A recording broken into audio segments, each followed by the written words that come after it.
Hey, buddy. Here he is. How are you, mate? G'day, mate. Good to see you. Looking good. Yeah, mate. Got the right shirt on, bought the right car down, come to Ford Heaven. Love to see you in a Ford, something reliable. Mate, thanks for coming down. Obviously, we'll see where we're at with the lawns, but, mate, she looks a bit low down. What do you got in the back? Mate, we have loaded this up with all of the lawn goodies. Heaps of Scott Bonner-based specialty turf equipment. When you sent the bat signal up and you needed help with the lawn, I thought, mate, I've got just the tools for the job. So we bought down a couple of groomers, some verticutters. Let's whip this thing into shape. Awesome. Yeah, so what's happened is with summer nats and all, I've just lost the lawn. We've had 200 odd mil of rain, heaps of growth. I've been away, sort of lost control a bit. So Liam's come down to give me a hand and we're going to give him a groom and get him back on track. Righto, so there's a little collection. So we've got the little baby. So how wide's that one, mate? So that's a 14-inch so groomer. 14, and then this one's the same as mine, it's a 17. Yep. And then this one's obviously the groomer.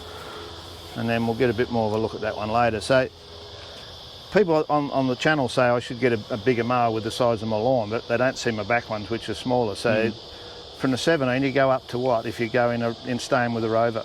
So the next biggest platform, or the biggest platform they do, is 20-inch width, and that's as big as they made them. You weren't filming? Yeah, I was filming, but it didn't go up. I'll get that. That'll be a good laugh, that one. So sorry, mate, cut you off. So it's what, a 20? So you go. So the widest Scott Bonner they made was 20-inch cutting width. Okay. So yeah, I'm happy with the 17. I don't mind the exercise. Righto. So what we're going to do now is we're just going to do a double check, and it's funny because the lawn doesn't look that bad when you put it on camera. Let's zoom around here. You know, from there, the neighbours probably think it looks beautiful and they're going to wonder what I've done after we've finished. But when you get up close, it's just really way spongier than I like to have it.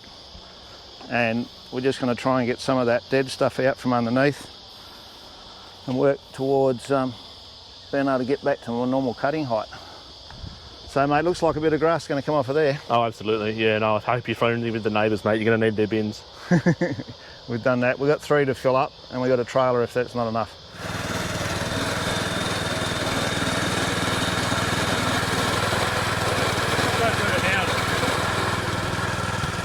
The lawn was pretty good. It's just, with the amount of rain, just want to get some of that thatch out.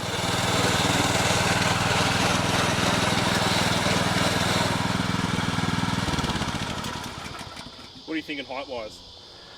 How aggressive did you want to go? Oh, it doesn't really worry me. Okay. It's better.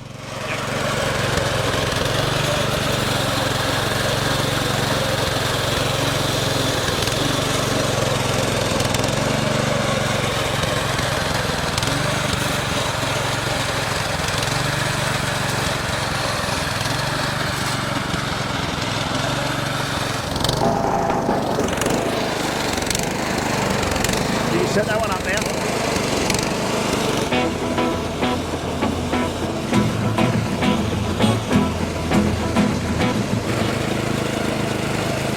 Audio, check. Righto, mate, so where are we up to now? So we've done a double cut with the 2 groomers that we were using in unison. So in the first run we were going north-south in the direction away from the house. And then we've turned it at 90 degrees and done a double cut across the length of the yard as well.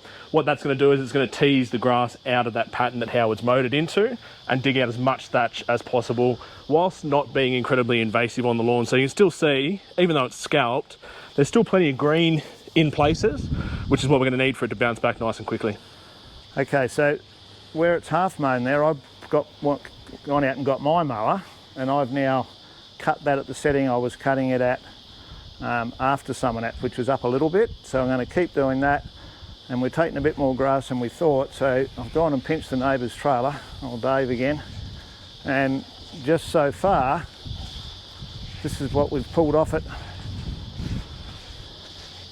So what you can see there is 90% of that is thatch. There's not a lot of green amongst it.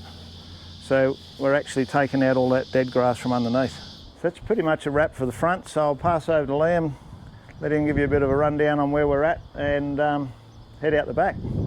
Yeah, we got after it. A fair bit of stuff obviously came out in terms of above ground thatch, but then once that was out of the way and the mower was not floating across the top of the lawn, obviously you can see that without changing our height of cut on the machine, we actually took off a whole heap more grass as well. So what Howard's going to be left with is a truer height of cut, Just a nice, low, tight lawn after this. Yep, so I'll give her a feed now. Got more rain coming this week, so... What it's going to need, water, water, water from here on in. Yep, water and a bit of a feed and it'll be all good.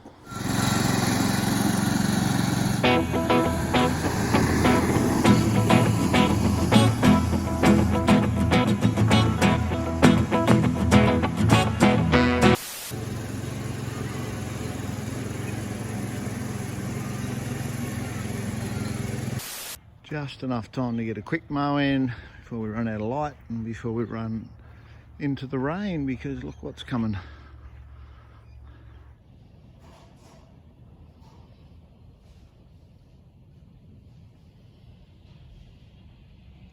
Well, it's Friday morning, so we trimmed that back on Monday, so only 5 days. So due for a mow today, I think. So starting to green up. Obviously the areas we really got into are going to take a couple of weeks. So I'll put some Shirley's number 17 on there, and we've had more rain during the week, so I'm expecting once we get a bit more sunshine that'll really pick up and be worth the effort.